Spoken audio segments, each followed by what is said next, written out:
11 মাস জেলখানায় থাকার পরে, 32 দিন 26 দিন রিমান্ডে খাটার পরে, এত জুলুমের পরে বিচারক জিজ্ঞেস করে 11 মাস পরে, হুজুর আপনি দোষী না নির্দোষ?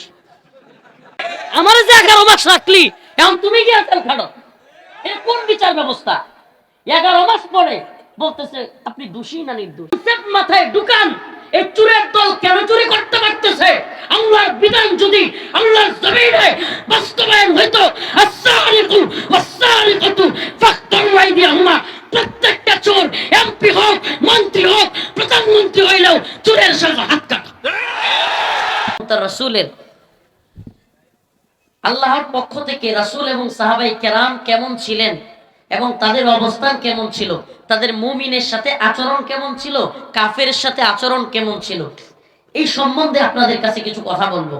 আমাদের আচরণ মুমিনের সাথে কেমন হবে, কাফেরের সাথে কেমন হবে, রাষ্ট্রীয়ভাবে রাষ্ট্রীয় ক্ষমতা পাইলে কেমন হবে, রাষ্ট্রীয়ভাবে বিভিন্ন দায়িত্বশীল হলে কেমন হবে, প্রত্যেকটা জিনিস কোরআন সুন্নাহয় আছে না নাই?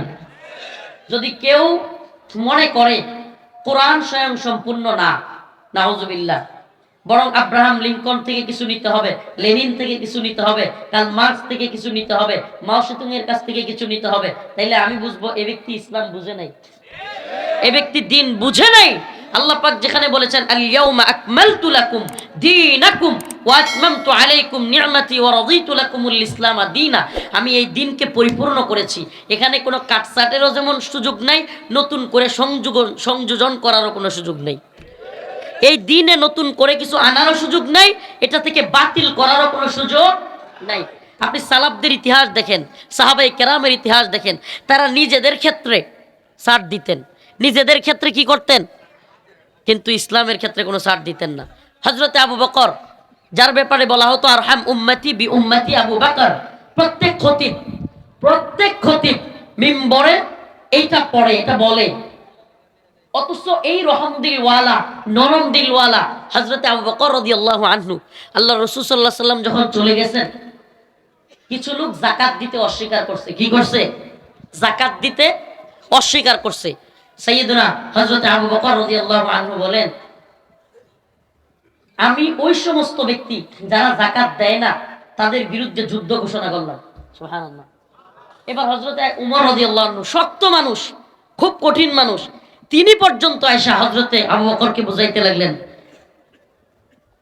আপনি এখন যদি এই অবস্থাটা তৈরি করেন, এই অবস্থা যারা যাকাত দেয় না তাদের বিরুদ্ধে শক্ত হন, যুদ্ধের ডাক দেন, অথচ সব দিকে মানুষ ইসলাম থেকে চলে যাচ্ছে, ইরতিদাদের ফিতনা চলতেছে, সব দিকে মানুষ মুরতাদ হয়ে যাচ্ছে, ইসলাম থেকে বের হয়ে যাচ্ছে, এই অবস্থায় যাকাত যারা অস্বীকার করেছে তাদের ব্যাপারে একটু ধৈর্য ধারণ করুন। হযরত আবু বকর গর্জে উঠলেন, বললেন, হে ওমর, শুনে রাখুন, আল্লাহর নবীর সময়ে যারা যাকাত দিত তাদের মধ্যে কেউ যদি রাসূলের সময়ে একটা উটের রশি দিত আর এই রশি দিতে অস্বীকার করে, আমি আবু বকর তার বিরুদ্ধে যুদ্ধ ঘোষণা করব।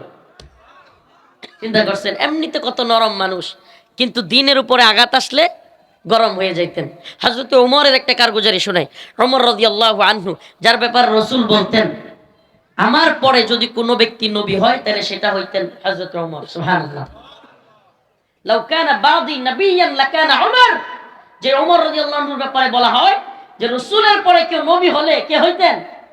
হযরত ওমর। একদিন হযরত ওমর রাদিয়াল্লাহু আনহু উনি মিম্বরে ভাষণ দিচ্ছেন, বক্তব্য দিচ্ছেন, এর মধ্যে এক লোক দাঁড়ায় গেছে, দাঁড়ায় বলতেছে, ওমর তোমার গায়ে জামা দুইটা কেন?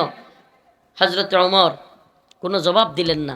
সাধারণ পাবলিক মসজিদের মধ্যে সমস্ত মানুষের সামনে কি বলে, জামা দুইটা কেন? আমারে কন, এই এলাকার কোনো এমপি তো দূরে থাক, চেয়ারম্যান মেম্বাররাও যদি কেউ লোকদের সামনে কোনো এরকম প্রশ্ন করে, এরে কয়েকদিন পরে ঠ্যাং টুং পাওয়া যাবে? সুবহানাল্লাহ, সুবহানাল্লাহ। খলিফাতুল মুসলিমিন হযরত ওমরকে বলতেছে তোমার গায়ে জামা দুইটা কেন? হযরত ওমর তার ছেলেকে বলে, আব্দুল্লাহ বেটা তুমি এই কথার জবাব দাও। হযরত আব্দুল্লাহ ইবনে ওমর দাঁড়ায়া বলেন, ভাই আমার বাবার গায়েও এই যে বাইতুল মালের যে একটা একটা জামা সবাইকে দেওয়া হয়েছে, আমার বাবারও একটাই, আমি আমার জামাটা আমার বাবাকে দিয়ে দিছি।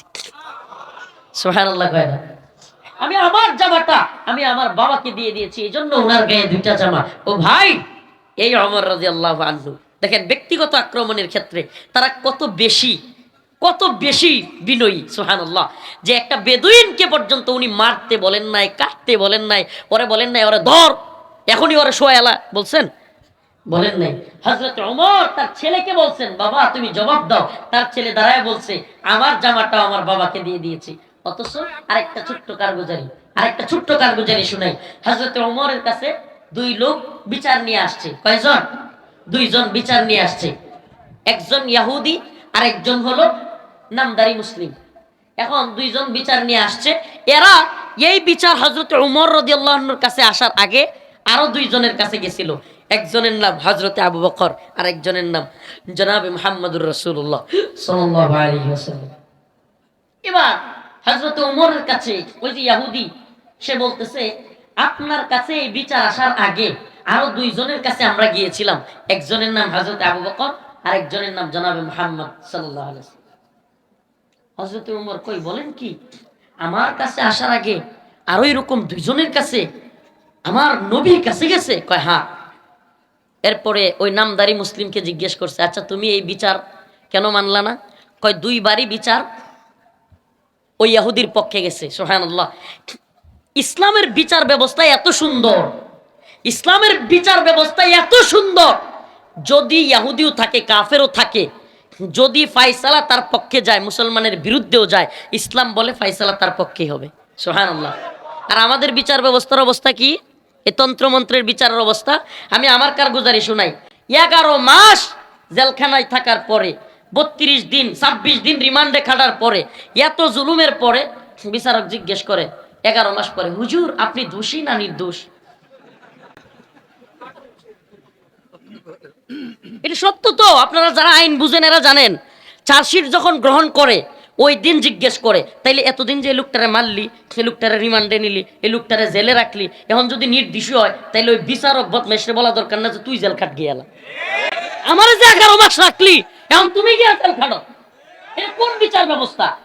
11 মাস পরে বলতেছে আপনি দোষী না নির্দোষ। দোষী না নির্দোষ এটা জানার আগেই 3-4 বছর, এমনকি এমনও বন্দি আমরা পেয়েছি 10 বছর চলে গেছে, এখনো পর্যন্ত দোষী না নির্দোষ তার বিচারই হয় নাই। আমার কে বলেন, এটা কি তামসা না? বিচারের নামে এটা তামাশা না? কোরআন সুন্নাহর বিচার ব্যবস্থা লাগবে। আমাদের কি লাগবে? কথা কয় না, কি লাগবে?